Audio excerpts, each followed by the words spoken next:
لا الہ الا اللہ لا الہ الا اللہ توحید-sunnat.com لا الہ الا اس ویب سائٹ پر ملاحظہ فرمائیے ممتاز علماء کرام کی تقاریر، درس قرآن و حدیث، اسلامی کتب کا وسیع ذخیرہ، فرقہ باطلہ سے مناظرے اور بہت کچھ۔ الا اللہ لا الہ الا اللہ لا الہ۔ الحمد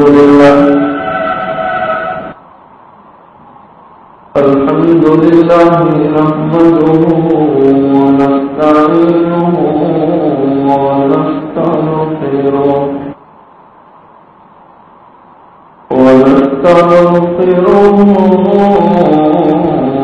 ونؤمن به ونتوكل عليه.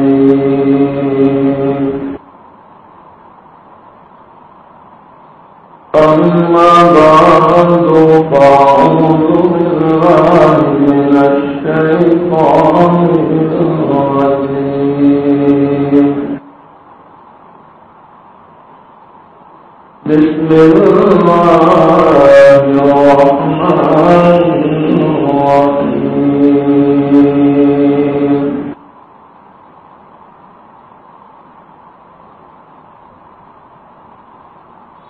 وفوق كل ذي علم عليم.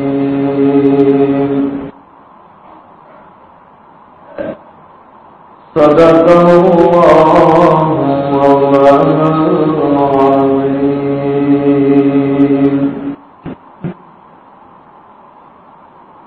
وقال النبي صلى الله عليه وسلم: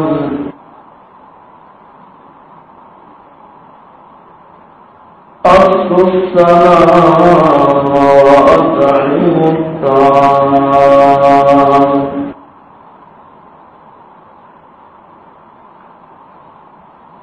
فصلوا في الليل والناس نيام.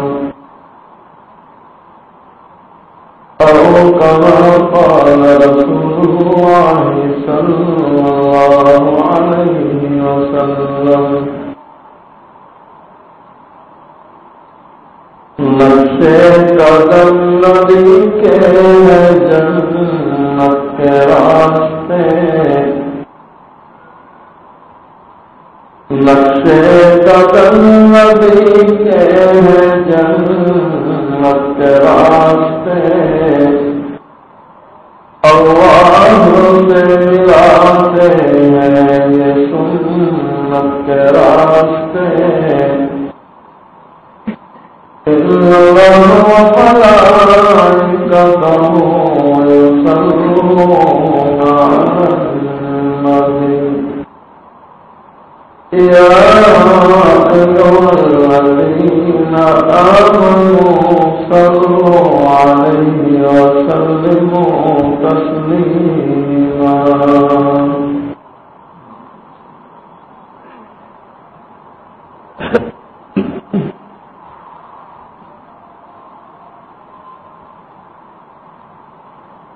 قابل صدر احترام محترم دوستوں، بزرگوں اور پردے میں بیٹھ کر سننے والی میری اسلامی مائیں اور بہنیں،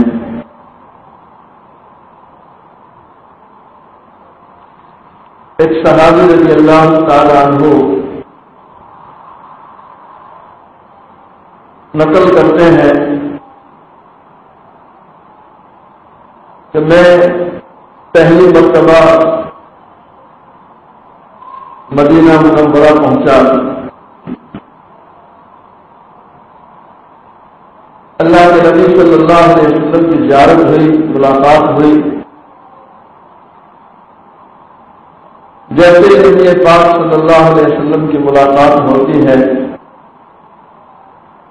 اللہ کے محبوب صلی اللہ علیہ وسلم نے پہلی حدیث جو میرے سامنے نقل فرمائی وہ یہ تھی افشوا السلام واطعموا الطعام وصلوا في الليل والناس نيام او كما قال رسول اللہ صلی اللہ علیہ وسلم. وہ صحابی رضی اللہ تعالیٰ عنہ نقل کرتے ہیں کہ اللہ کے محبوب صلی اللہ علیہ وسلم نے مجھے نصیحت کی کہ افشوا السلام، سلام کو عام کرو. یعنی مومن کو چاہیے کہ جب آپس میں ایک دوسرے سے ملیں تو پہلے سلام کریں. علماء نے کہا سلام کیا چیز ہے؟ علماء نے لکھا کہ سلام یہ سلامتی کی دعا ہے. السلام علیکم، تم پر سلامتی ہو. کیا مطلب؟ کہ ایک مسلمان اپنے دوسرے مسلمان بھائی کو دعا دیتا ہے کہ اللہ ہر قسم کی آفتوں سے تجھے سلامت رکھے. علماء لکھتے ہیں کہ سلام کا کرنا تو سنت اور اس کا جواب دینا واجب ہے. اگر ہم کسی کو سلام کرتے ہیں وہ سنت ہے، لیکن جس کو سلام کیا اس کے لیے جواب دینا واجب ہے. اب اگر ہم نے سلام کی کہ السلام علیکم، تو علماء لکھتے ہیں مستحب یہ ہے کہ جواب دینے والا ایک جملہ اور بڑھا کر جواب دے، وعلیکم السلام ورحمۃ اللہ، کہ تجھ پر اے میرے بھائی اللہ کی سلامتی بھی ہو اور اس کی رحمت بھی ہو. کسی نے سلام کی السلام علیکم ورحمۃ اللہ، رحمۃ اللہ تک سلام کی، تو علماء لکھتے ہیں کہ اس کے جواب میں ایک اور جملہ بنائیں، وعلیکم السلام ورحمۃ اللہ وبرکاتہ.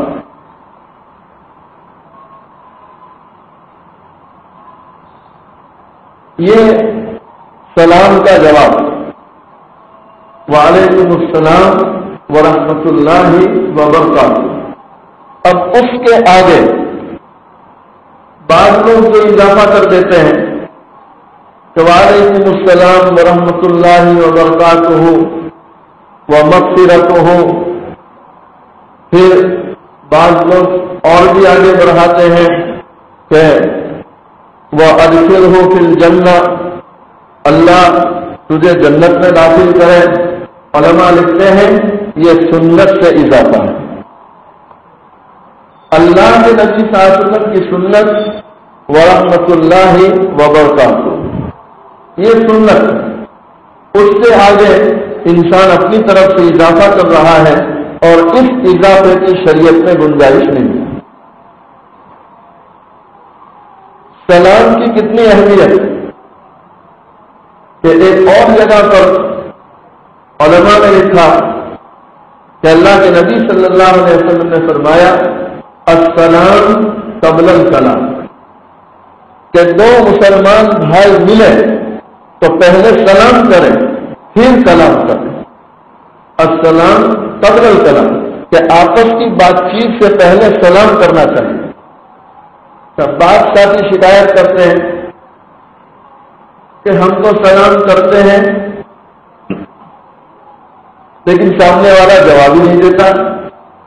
تو علماء لکھتے ہیں کہ ہم سلام کے مکلف ہیں کہ ہم سامنے والے کو سلام کر دیں، وہ جواب دیتا ہے نہیں دیتا اس کی پرواہ کرنے کی ضرورت نہیں ہے.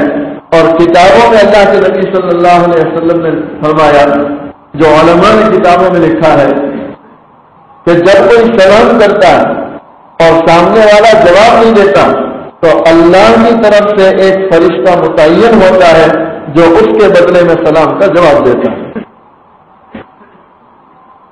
ظاہر بات ہے کہ انسان کے مقابلے میں فرشتہ جواب دے تو یہ اس سے بھی زیادہ فضیلت کی چیز ہے.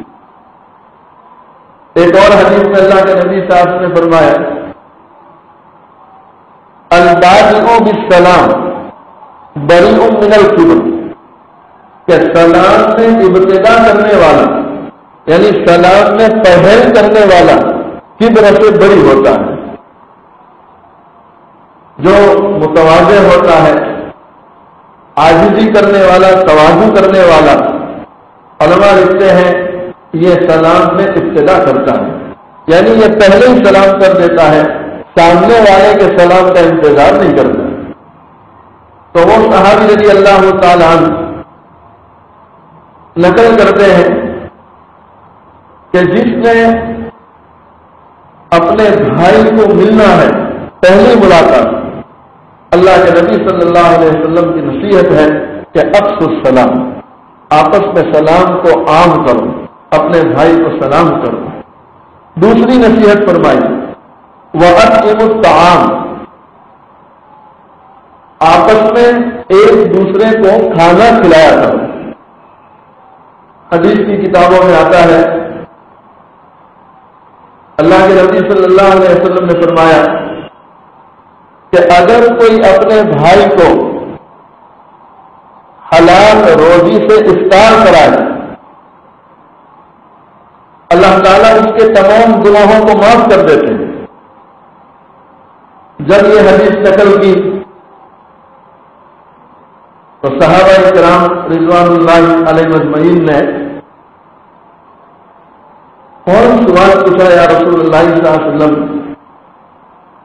ہماری اتنی حیثیت نہیں، ہماری اتنی طاقت نہیں کہ کسی کو پیٹ بھر کے کھانا کھلا سکیں، ہم کیسے افطاری کرائیں یا ہم کیسے کسی کو کھانا کھلائیں؟ اللہ کے نبی صلی اللہ علیہ وسلم نے فرمایا اے میرے صحابہ، یہ کھلانا پیٹ بھر کر کوئی ضروری نہیں، بلکہ کسی نے ایک کھجور کی گٹلی سے یعنی ایک کھجور کی پیشی ایک چھوارے سے کسی کا روزہ افطار کرا دیا، یا کسی نے لسی کا ایک گھونٹ پلا کر یا پانی کا ایک گھونٹ پلا کر یا شربت کا ایک گھونٹ پلا کر کسی کا روزہ افطار کرا دیا، اللہ تعالیٰ اس پر بھی اس کو یہ فضیلت نصیب فرماتے ہیں کہ اس کے سارے گناہوں کو اللہ معاف کر دیتے ہیں۔ پھر آگے اللہ کے نبی صلی اللہ علیہ وسلم نے فرمایا کہ کسی نے کسی کو پیٹ بھر کے کھلایا، اس کو اللہ نے مان دیا ہے، وسعت ہے، طاقت ہے، تو اس نے پیٹ بھر کر کھلا دیا، تو علماء لکھتے ہیں کہ پیٹ بھر کر کھلانے والا اللہ کے یہاں اتنا محبوب بن جاتا ہے کہ کل قیامت کے دن اللہ تعالیٰ اس شخص کو میری حوض کوثر سے ایسا جام پلائیں گے، ایسا حوض کوثر کا پانی پلائیں گے کہ اس پانی کو پینے کے بعد جنت میں جانے تک اس کو پیاس نہیں لگی۔ کہا یہ فضیلت اس کو ہے جو پیٹ بھر کر کھلا۔ علماء لکھتے ہیں کہ نبی پاک صلی اللہ علیہ وسلم کو دیکھا کہ جب رمضان شروع ہوتا تو آپ کی سخاوت میں اتنا اضافہ ہو جاتا، ایسا معلوم ہوتا تھا جیسے سخاوت کی آندھی چل رہی ہے، اتنی سخاوت فرماتے۔ ایک اور مقام پر ازواج مطہرات بیٹھی ہوئی تھی، نبی پاک صلی اللہ علیہ وسلم کی عورتیں بیٹھی ہوئی تھی۔ اللہ کے نبی صلی اللہ علیہ وسلم نے فرمایا، چونکہ عورتوں میں آپس میں یہ تذکرہ چل رہا تھا کہ اللہ کے نبی صلی اللہ علیہ وسلم، یہ تمہاری جو عورتیں ہیں، یہ تمہاری جو بیویاں ہیں، ان عورتوں میں سب سے پہلے جنت میں کون جائے گا؟ یہ عورتوں میں آپس میں تذکرہ۔ جب اللہ کے نبی صلی اللہ علیہ وسلم کے کان پر آواز آئی، آپ صلی اللہ علیہ وسلم نے فرمایا، اے عورتوں، تم میں سب سے پہلے جنت میں وہ جائے گی اور جنت میں مجھ سے پہلے وہ ملاقات کرے گی جس کا ہاتھ لمبا ہو. تو علماء لکھتے ہیں، محدثین لکھتے ہیں کتابوں میں، شرح حدیث لکھتے ہیں کہ ازواج مطہرات جو مل مل کر بیٹھی ہوئی تھی ایک دوسرے کا ہاتھ ناپنے لگی کہ کس کا ہاتھ لمبا ہے. اللہ کے نبی صلی اللہ علیہ وسلم نے فرمایا کہ ہاتھ لمبا ہونے سے میرا یہ مطلب نہیں ہے کہ کس کا ہاتھ دوسرے کے ہاتھ سے لمبا ہے، بلکہ میرا کہنے کا مطلب یہ ہے کہ تم عورتوں میں جو سب سے زیادہ سخاوت کرنے والی ہے وہ جنت میں پہلے جائے گی. علماء لکھتے ہیں کہ سب سے زیادہ ازواج مطہرات میں سخاوت کرنے والی حضرت عائشہ رضی اللہ تعالیٰ عنہ، اور اللہ کے نبی صلی اللہ علیہ وسلم کا یہ فرمان حضرت عائشہ ہی کے متعلق تھا کہ عائشہ وہ ہیں تم میں جو سب سے پہلے جنت میں مجھ سے ملاقات کریں گے، اس لیے کہ وہ تمام عورتوں میں سب سے زیادہ سخاوت کرنے والی ہیں. اللہ کے محبوب صلی اللہ علیہ وسلم نے فرمایا کہ لوگوں کو چاہیے کہ آپس میں ایک دوسرے کو کھانا کھلائیں، اس لیے کہ اس کا تعلق رحم سے، جیسے کہ میں نے کل بھی کہا تھا کہ ارحموا من فی الارض یرحمکم من فی السماء. دونوں جان کے سردار محمد رسول اللہ صلی اللہ علیہ وسلم فرماتے ارحموا من فی الارض یرحمکم من فی السماء. دونوں جان کے سردار محمد رسول اللہ صلی اللہ علیہ وسلم فرماتے اے لوگوں زمین والوں پر رحم کرو، آسمان والا تم پر رحم کرے گا. اور کیسا رحم؟ فاحشہ عورت ساری زندگی زنا میں گزار دی، فحش کاموں میں گزار دی. فاحشہ عورت کوئی زندگی اللہ کی نافرمانی میں گزار دی ہے، لیکن ایک مرتبہ راستے سے جا رہی ہے، اس نے دیکھا ایک کتا پیاس کی وجہ سے اپنی زبان باہر نکال کر زمین کے ساتھ لگا رہا ہے. علماء نے کتابوں میں لکھا کہ فاحشہ عورت ساری زندگی گناہوں میں گزار دی، لیکن اس فاحشہ نے دیکھا کہ ایک پیاسا کتا اپنی زبان باہر نکال کر گیلی زمین، یعنی جہاں پانی گرا ہوا تھا، گیلی زمین پر اپنی زبان لگا رہا ہے، یعنی اس گیلی زمین کو زبان سے چاٹ رہا ہے. تو فاحشہ عورت سمجھ گئی کہ ایسا لگتا ہے کہ یہ کتا کیا کرنا. اس کے دل میں رحم آ گیا ہے، گنہگار، گناہ کرنے والی، لیکن ایک پیاسے کتے کی یہ حالت دیکھ کر اس کے دل میں رحم آ گیا. علماء لکھتے ہیں اس نے اپنے پیر سے جوتی نکالی، چمڑے کی جوتی تھی، سر سے دوپٹہ اتارا، دوپٹے کے ساتھ جوتی کو باندھتی ہے، کنویں میں اترتی ہے اور اس میں سے پانی نکالتی ہے، اور وہ پانی نکال کر اس پیاسے کتے کو پلاتی ہے. علماء لکھتے ہیں اللہ کو اس فاحشہ عورت کا یہ عمل اتنا پسند آیا کہ اللہ نے اس فاحشہ عورت کی مغفرت فرمائی. یہ ہے اللہ کی مخلوق پر رحم کا صلہ کہ کتے جیسی حکیم مخلوق کے ساتھ بھی کوئی شفقت کا معاملہ کرے، رحم کا معاملہ کرے تو اللہ تعالیٰ مغفرت فرما دیتے ہیں. تو میرے بھائی، انسان جو اشرف المخلوقات کہ ساری مخلوقات میں سب سے زیادہ فضیلت انسان کو حاصل ہے، اب کوئی انسان پر رحم کا معاملہ کرے. پھر علماء لکھتے ہیں کہ اس میں بھی تخصیص ہے کہ انسان سے گزر کر ایک محلے والا اپنے محلے کے کسی انسان پر رحم کا معاملہ کرے، پھر اس سے آگے نکل کر علماء لکھتے ہیں کہ پڑوسی اپنے پڑوسی پر رحم کا معاملہ کرے، پھر اس سے بھی آگے گزر کر ایک رشتہ دار اپنے رشتہ دار کے ساتھ رحم کا معاملہ کرے، ایک بھائی اپنے بھائی کے ساتھ، باپ اپنے بیٹے کے ساتھ، بیٹا اپنے باپ کے ساتھ، بھائی بہن کے ساتھ، بہن بھائی کے ساتھ، میاں بیوی ایک دوسرے کے ساتھ رحم کا معاملہ کرے۔ علماء لکھتے ہیں یہ آپس کا رحم اللہ کے وہاں مغفرت کا ذریعہ اور سبب بنتا ہے، کہ اسی کی وجہ سے اللہ روزی میں بھی برکت دے دیتے ہیں اور عمروں میں بھی برکت دے دیتے ہیں۔ اس کے مقابلے میں ایک نیکوکار عورت، پرہیزگار عورت، اس نے ایک بلی کو باندھ دیا۔ کتابوں میں آتا ہے کہ ہے نیکوکار، پرہیزگار، بلی کو باندھ دیا، دن بھر اس کا کوئی خیال نہیں کیا، نہ کھانا دیا نہ پانی دیا، تو اس پیاسی اور بھوکی بلی کی آہ اللہ نے سن لی۔ علماء لکھتے ہیں کہ ہے نیکوکار عورت، لیکن اللہ کی مخلوق کے ساتھ بے رحمی کا معاملہ ہوا، اللہ نے اسی پر اس کی پکڑ کی اور اس کو جہنم میں ڈالا۔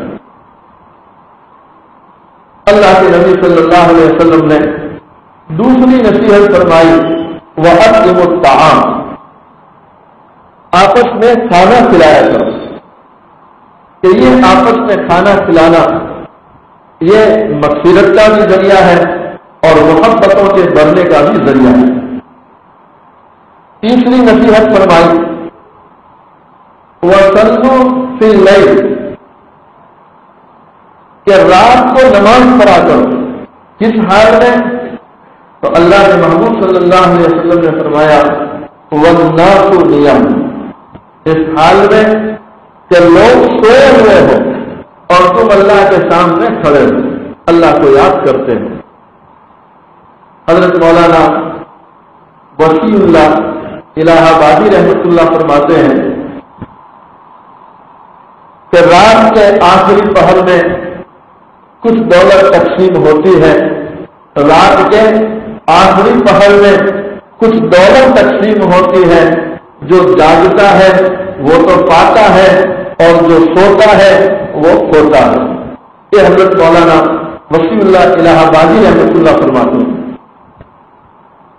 تہجد کی اہمیت، حضرت بایزید بستانی رحمۃ اللہ اپنے زمانے کے بہت بڑے اللہ کے ولی ہیں، اور بایزید بستانی رحمۃ اللہ جن کے بے شمار واقعات کتابوں میں بھرے پڑے ہیں، ان کی ابدیت تواضع پر ایک واقعہ ہمیشہ میں سنایا کرتا ہوں کہ یہ بایزید بستانی رحمۃ اللہ ایک مرتبہ جا رہے تھے اپنے مریدوں کے ساتھ، کسی نے اوپر سے غلطی میں چولہے کی راکھ ڈال دی، دھول ڈال دی، مریدین غصے میں آ گئے۔ حضرت نے فرمایا، بھائی غصہ کرنے کی ضرورت نہیں ہے، اور اپنے ساتھیوں کو فرماتے ہیں، اے میرے بھائی اللہ کا احسان مانو، یہ سر آگ کے قابل تھا، اللہ نے رات پر اکتفا کر لیا ہے۔ علماء لکھتے ہیں یہ بایزید بستانی رحمۃ اللہ کی تواضع، آپ کی ابدیت کہ اتنا اونچا مقام، لیکن جس نے غلطی سے راکھ ڈالی اس سے بھی بدلہ اور انتقام لینے کا کوئی جذبہ نہیں، بلکہ اندر سے معاف کرنے کا جذبہ کہ اس نے غلطی سے ڈالا ہے اسے معاف کر دو تاکہ اللہ بھی معاف کر دے۔ حدیث کی کتابوں میں آتا ہے کہ جس نے اپنے بھائی کو اللہ نے معاف کر دیا، اللہ اس کو فوراً معاف کر دیتا ہے۔ یہ بایزید بستانی رحمۃ اللہ کبھی ایک کتاب پر رہا تھا، میں اس میں لکھا ہے کہ بایزید بستانی رحمۃ اللہ کی خدمت میں ایک شخص حاضر ہوئے اور اپنی پریشانی بیان کرنے لگے۔ اولاد زیادہ تھی، تو رزق کی شکایت تھی کہ حضرت بہت سی اولاد ہے، خرچہ پورا نہیں ہوتا. تو بائزید بستانی رحمۃ اللہ نے برگشتہ فرمایا، اے میرے بھائی گھر چلے جاؤ اور گھر جا کر جن کی روزی اللہ کے ذمے ہے ان کو تو گھر میں رہنے دو، اور جن کی روزی تمہارے ذمے ہے ان کو گھر سے نکال دو. یہ ایک لطیف نصیحت تھی کہ سب کی روزی اللہ کے ذمے ہے، اسی اللہ سے سوال کرو، وہ اللہ روزی کے معاملے کو آسان کرے. یہ بائزید بستانی رحمۃ اللہ جب ان کا انتقال ہوا تو انتقال کے وقت کسی نے خواب میں دیکھا، تو خواب میں پوچھتے ہیں کہ حضرت اللہ کے وہاں حاضری ہوئی، کیا معاملہ ہوا؟ اللہ اکبر. بائزید بستانی رحمۃ اللہ جواب دیتے ہیں، اے میرے بھائی، اللہ کی بارگاہ میں پیشی ہوئی، حاضری ہوئی، تو اللہ تعالیٰ نے فرمایا ہے بائزید، دنیا سے جو کمائی لے کر آئے ہو تمہاری عبادتیں یہاں کسی کام کی نہیں. بائزید بستانی رحمۃ اللہ فرماتے ہیں کہ اللہ تعالیٰ نے میری ساری عبادتوں کو ایک طرف رکھ دیا کہ بائزید یہ ساری عبادتیں کسی کام کی نہیں، مجھے کوئی ضرورت نہیں. میں گھبرا گیا کہ آج کیا ہوگا. اچانک رب العالمین نے فرمایا، اے بائزید تمہاری ساری عبادتیں ایک طرف، ہم نے تمہاری عبادتوں میں سے کوئی عبادت نہیں لینی. ہاں، تم جو رات کو اٹھ کر 2 رکعت 4 رکعت نماز پڑھ لیتے تھے ایسے وقت میں جبکہ لوگ سوئے ہوئے ہوتے اور تم میری یاد میں رہتے تھے، یہ رات کی 2-4 رکعت نمازیں ہمیں اتنی پسند آئی ہے کہ اسی پر ہم تمہاری مغفرت کریں. کہتے ہیں بائزید بستانی رحمۃ اللہ نقل کرتے ہیں کہ رات کی 2-4 رکعت نماز پڑھنے پر اللہ تعالیٰ نے مغفرت کر دی. علماء اس سے لکھتے ہیں کہ تہجد کی اللہ کے وہاں بڑی اہمیت اور فضیلت ہے. بہت سے لوگ شکایت کرتے ہیں کہ ہم تو تہجد کا پختہ ارادہ کر کے سوتے ہیں لیکن آنکھیں نہیں کھلتی. تو علماء ایسے لوگوں کے لیے لکھتے ہیں کہ ایسے لوگوں کو چاہیے کہ وتر کے بعد عشاء کی جو 3 وتر پڑھتے ہیں، وتر کے بعد 2 یا 4 رکعت تہجد کی نیت سے پڑھ لیں.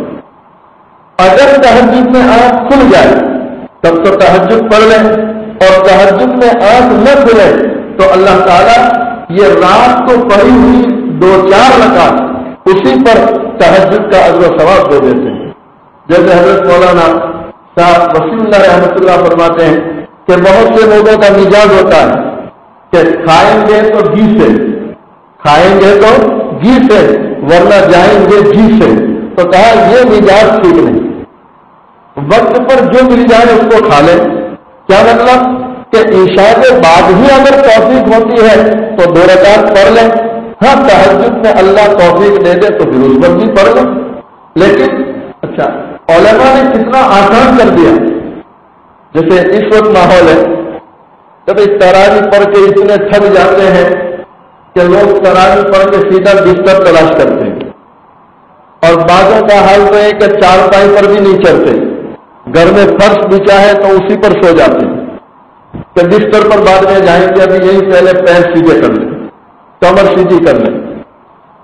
تو ایسے لوگ جو وتر کے بعد بھی نہیں پڑھ سکتے کہ تھک اتنے گئے کہ اب کیا پڑھیں، اب تو گھر جا کے سوئیں گے، تو ہمارے مشائخ ان کے لیے آسانی کر رہے ہیں کہ یہ لوگ جو صبح میں فجر پڑھنے آتے ہیں تو فجر کے بعد اشراق ہوتی ہے، اشراق کے وقت اگر 2 یا 4 رکعت اس نیت سے پڑھ لے کہ اللہ تہجد میں تو ہمارا کوئی چانس ہی نہیں کہ اٹھ سکے، اسی کو تو تہجد کے برابر قبول کر لے، تو علماء لکھتے ہیں کہ وہی اشراق کے وقت کی 2-4 رکعت اللہ اس پر بھی اسے تہجد کا اجر و ثواب دے دیتے ہیں.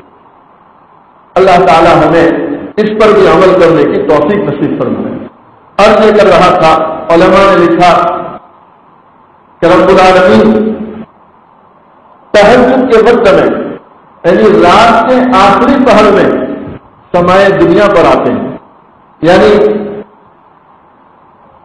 وہ آسمان جو دنیا سے بالکل لگا ہوا قریب میں، علماء لکھتے ہیں اس پر اللہ آتے ہیں، اور رات کے آخری پہر میں اللہ تعالیٰ کی طرف سے ندا لگتی ہے، آواز لگتی ہے۔ علماء لکھتے ہیں رب العالمین رات کے آخری پہر میں سمائے دنیا پر آتے ہیں، رب العالمین کی طرف سے آواز لگتی ہے من یدعونی،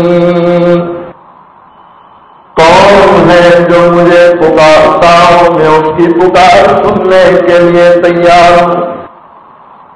ہے کوئی بیمار جو مجھ سے شفا چاہتا ہو، ہے کوئی پریشان حال میں اس کی پریشانی دور کر دوں۔ علماء لکھتے ہیں کہ اللہ تعالیٰ آسمانی دنیا پر آ کر یہ اعلان کرتے ہیں کہ ہے کوئی مجھ سے اپنی روزی کا سوال کرنے والا کہ میں اس کی روزی کو آسان کروں۔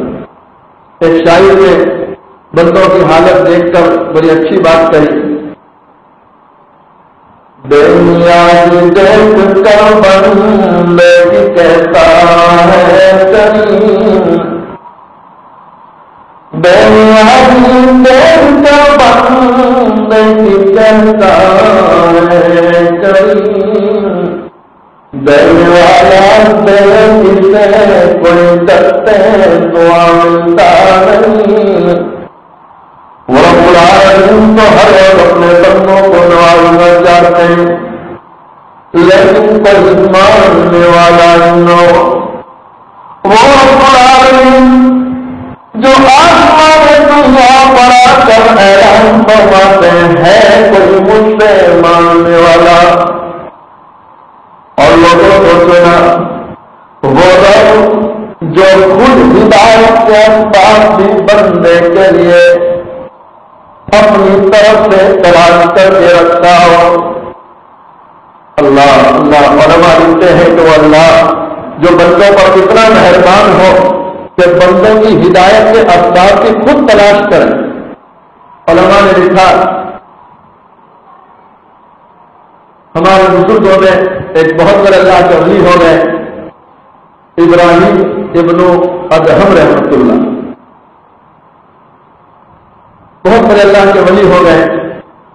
علماء نے ان کی ہدایت کا واقعہ لکھا کہ وہ ابراہیم ادہم رحمۃ اللہ جو کسی دور میں بادشاہ تھے، شاہی تھاپ تھا، شاہی لباس، بہترین محل میں رہنے والے، لیکن اللہ کو جب ہدایت دینی تھی تو اللہ نے کیسے اسباب بنائے۔ ایک مرتبہ ان کی خادمہ باندھی اوپر والے حصے میں ان کا بستر درست کرنے گئی۔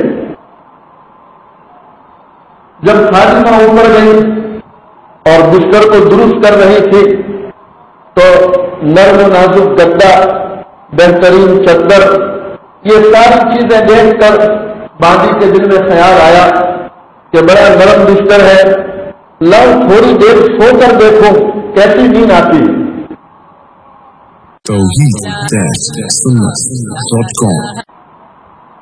باندھی بستر پر سوتی ہے اور جیسے ہی بستر پر سوئی پیر پھیلائے اس کی آنکھ لگ گئی۔ بیچارے نے زندگی میں پہلی مرتبہ نرم بستر دیکھا، آنکھ لگ گئی۔ ادھر ابراہیم ادہم رحمۃ اللہ انتظار میں ہے کہ کب سے اوپر گئی ابھی تک آتی ہی نہیں ہے۔ تو ان کے دل میں خیال آیا کہ لاؤ میں اوپر جاؤں دیکھوں کیا کرتی۔ یہ اوپر گئے تو دیکھا کہ باندھی تو میٹھی نیند سو رہی ہے، تو آپ نے ایک کوڑا لیا اور ایک کوڑا لے کر اس کی کمر پر رسید کیا۔ جیسے ہی کوڑا لگتا ہے باندھی اٹھ جاتی ہے، بیٹھ گئی اور حضرت کو دیکھ کر کھڑی ہو گئی۔ حضرت نے کہا تجھے شرم نہیں آئی؟ میں نے بستر درست کرنے کے لیے بھیجا تو اس پر سو گئی۔ اللہ اکبر۔ علماء لکھتے ہیں کہ باندی ٹھنڈی سانس لیتی اور ٹھنڈی سانس لے کر کہتی ہے اے ابراہیم ابن ادہم، میں یہ سوچ رہی ہوں کہ میں نے اپنے آقا کی، یعنی آپ کی، میں نے اپنے آقا کی ایک چھوٹی سی غلطی کی کہ بستر پر سو گئی، اس پر اتنی بڑی سزا مل رہی ہے کہ مجھ پر کوڑا برسایا گیا، میری چیخ نکل گئی۔ اے ابراہیم ذرا سوچو کہ جو اپنے مالک کی پوری زندگی نافرمانی کرتا رہے اللہ اس کو کیسی سزا دے گا۔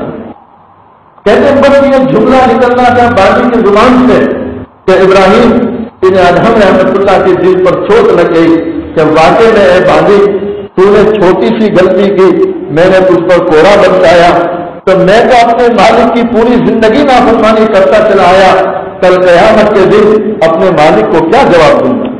کہتے دل پر چوٹ لگ گئی اور اسی وقت شاہی چھوڑ دی، پرانا لباس پہن کر سمندر کے کنارے چلے گئے، درباری سمندر کنارے گئے، بہت سمجھایا کہ حضرت یہ کیا کرتے ہو، اگر آپ دربار چھوڑ کر چلے جاؤ گے سارا دربار سونا سونا رہ جائے گا، یہاں کوئی رہے گا نہیں، کون حکومت کرے گا، کون بادشاہت کرے گا آپ کے بغیر۔ لیکن علماء لکھتے ہیں کہ جب اللہ کے عشق کی چنگاری سینے میں جل جاتی ہے تو پھر کسی کی کوئی بات سمجھ میں نہیں آتی۔ اللہ کی محبت کا چسکا لگ گیا تو اب یہ دنیا کی ساری چیزیں ہیل معلوم ہونے لگی، ہلکی سی معلوم ہونے لگی۔ سمندر کنارے بیٹھ گئے، درباریوں سے کہا دیکھو تم تمہارا کام کرو، مجھے اپنا کام کرنے دو۔ تو ان میں جو بڑا وزیر تھا، جو ابراہیم ادہم رحمۃ اللہ کے بعد اس کا نمبر آتا تھا، اس نے سوچا کہ ابھی ابھی دربار چھوڑ کر آئے ہیں تو ابھی بات سمجھ میں نہیں آئے گی، انہیں کچھ دن یہاں رہنے دو، کچھ کھاتا ہوگا، بھوک کے ایام گزاریں گے، کھانا پینا اس میں تنگی آئے گی، تب پتا چلے گا کہ شاہی کیا چیز ہے۔ وزیر چلا گیا کہ رہنے دو کچھ دن یہاں۔ کہتے ہیں 15-20 دن کے بعد وزیر پھر گھوڑا لے کر گیا، ابراہیم ادہم رحمۃ اللہ کی خدمت میں جا کر بیٹھا اور بیٹھ کر کہنے لگا حضرت بہت دن ہو گئے، دربار میں لوگ آپ کو یاد کرتے ہیں، آپ کے بغیر دربار میں ایسا لگتا ہے جیسے سناٹا لگ گیا، آپ 2 مرتبہ دربار میں واپس آ جائیں۔ آپ نے فرمایا اے وزیر دربار اس لیے چھوڑ کر نہیں آیا کہ 2 مرتبہ اب وہاں حاضری ہو جائے۔ وزیر نے کہا حضرت مانو میری بات، چلو آپ، پوری حکومت آپ کے ہاتھ میں ہے، پوری شاہی آپ کے ہاتھ میں ہے۔ آپ نے فرمایا اے وزیر مجھے اب اس شاہی سے کوئی لینا دینا نہیں، اس حکومت کی مجھے کوئی ضرورت نہیں۔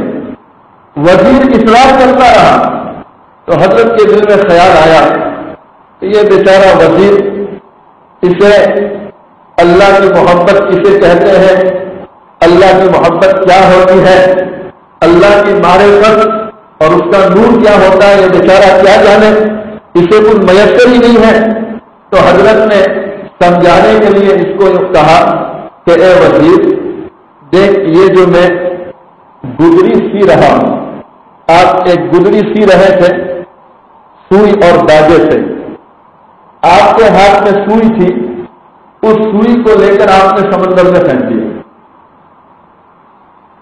جب سمندر میں پھینک دیا تو سمندر میں پھینکنے کے بعد ابراہیم ابن ادہم رحمۃ اللہ نے وزیر سے کہا اے وزیر تو مجھے جس بادشاہت کی طرف بلاتا ہے، تیری اس بادشاہت میں، تیری اس حکومت میں اگر طاقت ہے کہ میری اس سوئی کو واپس کر دے تو مجھے ذرا واپس کر کے دے دو۔